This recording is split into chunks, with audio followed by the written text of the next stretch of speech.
बिस्मिल्लाहिर्रहमानिर्रहीम। परवेज खटक साहब ने कल एक बयान दिया जिसमें उन्होंने तहरीक इंसाफ पर इल्ज़ामात लगाए और ये कहा कि 9 मई के वाक़यात तहरीक इंसाफ की क़यादत की जानिब से तहरीक इंसाफ के कारकुनों को फ़ौज से लड़ाने की साजिश थी और इस सब के पीछे तमाम हरकत के पीछे इमरान खान साहब का मंसूबा था और वो इससे बेखबर थे। मैं ये समझता हूँ कि परवेज खटक साहब ने जिस तरह की सियासी बोंगियाँ मारनी शुरू कर दी हैं तो उनको मेरा ये मुखलिसाना मशवरा है कि अब वक्त आ गया है कि वो सियासत से रिटायरमेंट का ऐलान करें। उनकी गिरती हुई सेहत, उम्र का बढ़ना, ये भी एक उनकी मजबूरी है, उनकी उम्र बढ़ चुकी है काफ़ी। मेरे ख्याल में अब ये सियासत का जो एक मसरूफ खेल होता है जिसमें आपको एनर्जी भी चाहिए और ज़हनी अलर्टनेस भी चाहिए, ये अब इनके बस की बात नहीं रही। मैं ये समझता हूँ कि मज़ीद झूठ बोलने की बजाय, बहाने करने की बजाय, इल्ज़ाम तराशी करने की बजाय इनको अब अपने माजी के सियासी गुनाहों की माफ़ी भी मांगनी चाहिए, अवाम से झूठ बोलने की भी माफ़ी मांगनी चाहिए, जो करप्शन इन्होंने की है उसकी भी माफ़ी मांगनी चाहिए और सियासत से रिटायर होने का ऐलान कर लेना चाहिए। मैं ये समझता हूँ कि हाफिज़े की कमज़ोरी का तो उनका ये हाल है कि इमरान खान साहब पर और तहरीक इंसाफ पर इल्ज़ामात लगाते वक्त वो ये भूल गए थे कि 9 मई के दिन और उसके बाद भी काफ़ी अरसे तक वो तहरीक इंसाफ खैबर पुख्तूनख्वा की सदर रहे हैं और खैबर पुख्तूनख्वा में होने वाले तमाम वाक़यात अगर तो तहरीक इंसाफ ने किए हैं और अगर तो तहरीक इंसाफ उनकी जिम्मेदार है, जो कि अभी अदालत की कार्रवाई होनी है और अदालत ने यह साबित करना है, तो फिर तो उन सब की जिम्मेदारी परवेज खटक साहब पर आयद होती है। होना तो ये चाहिए कि कटेरे में सबसे पहले ये खड़े हों, हथकड़ी सबसे पहले इनके हाथों में हो, अगर इनके साइज की हथकड़ी मिल सके, शायद छोटे साइज की हथकड़ियां आती हैं, वरना रस्सी से भी इनके हाथ बांधे जा सकते हैं और इनको जवाबदेह होना चाहिए कि क्यों जब ये सरबराह थे तो इनकी सरबराही में ये वाक़यात हुए। तो आज ये कैसे आबे ज़मज़म से नहाकर, दूध से अपने आप को धुलवा कर मासूम बनकर बैठ गए हैं और इल्ज़ाम उन लोगों पर लगा रहे हैं जो हमेशा इनको अपने करीब रखते थे, इनके मशवरों पर अमल करते थे, इनको इज्जत देकर खैबर पुख्तूनख्वा का वज़ीर आला बनाया। 5 साल तक ये बिला शिरकत गैरे खैबर पुख्तूनख्वा के वज़ीर आला रहे,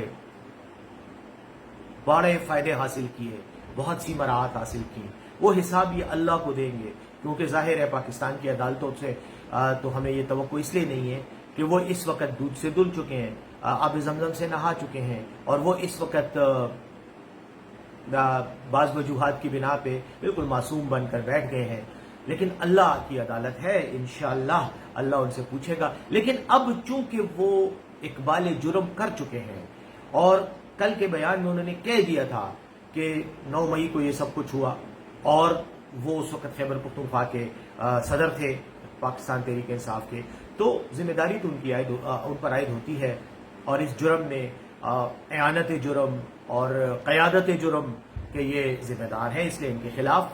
कार्रवाई होनी चाहिए। अब मजे की बात यह है कि बतौर वज़ीर आला मराहत हासिल करके 5 साल वज़ीर आला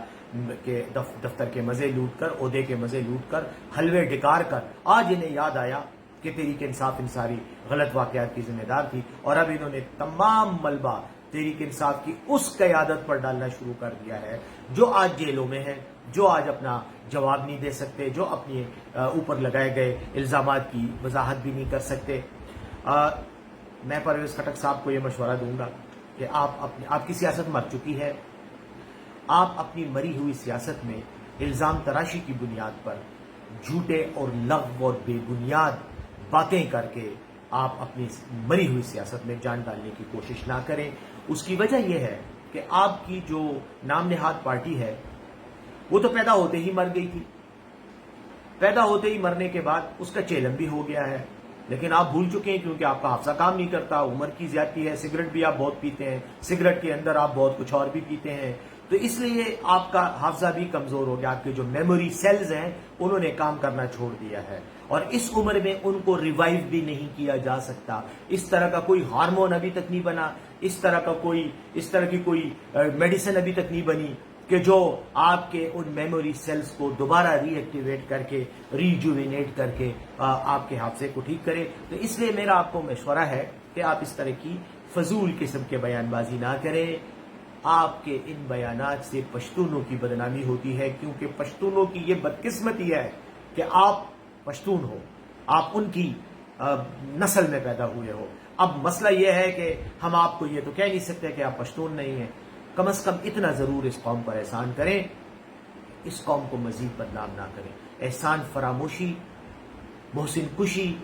یہ وہ عادتیں ہیں جو کسی بھی غیرت مند آدمی میں، کسی بھی خوددار آدمی میں نہیں ہوتی، اور قوموں میں تو نہیں ہوتی. اور پشتونوں کی تو تاریخ 5000 سال کی تاریخ یہ گواہی دیتی ہے کہ ہم نے ہمیشہ محسن کشوں کو اور احسان فراموشوں کو جوتے کی نوک پہ رکھا ہے، انہیں ٹھوکریں دی ہے، ان کو اپنے آپ سے دور کیا ہے، اور زندگی میں تو کیا مرنے کے بعد بھی انہیں ذلیل ہی سمجھا ہے. تو خدا کے لیے اس قوم پر احسان کریں، اس کی فہرست میں اپنا نام نکال دیں، کچھ کریں. ایک اور چیز میں یہ کہنا چاہتا ہوں کہ آپ شاید اس غلط فہمی میں مبتلا ہیں کہ آپ آج بھی بڑے لیڈر ہیں. اگر آپ بڑے لیڈر تھے تو آپ کو عمران خان نے بڑا لیڈر بنایا تھا. آج آپ نے اسی کی پارٹی کے چند پھینکے ہوئے گندے انڈے اٹھا کر، جن کو بتا دیا گیا تھا کہ آپ کو اگلی پارٹی الیکشن میں کوئی ٹکٹ نہیں دے گی، آپ کو انتخابات کے لیے لڑنے کی پی ٹی آئی کے ٹکٹ سے اجازت ہی نہیں ہوگی، آپ ڈسکوالیفائڈ ہو. آپ پارٹی میں اپنے آپ کو ایک کارکن تو، کہ بطور کارکن تو رہ سکتے ہو، آپ بطور لیڈر نہیں رہ سکتے، آپ بطور M N A M P A نہیں رہ سکتے.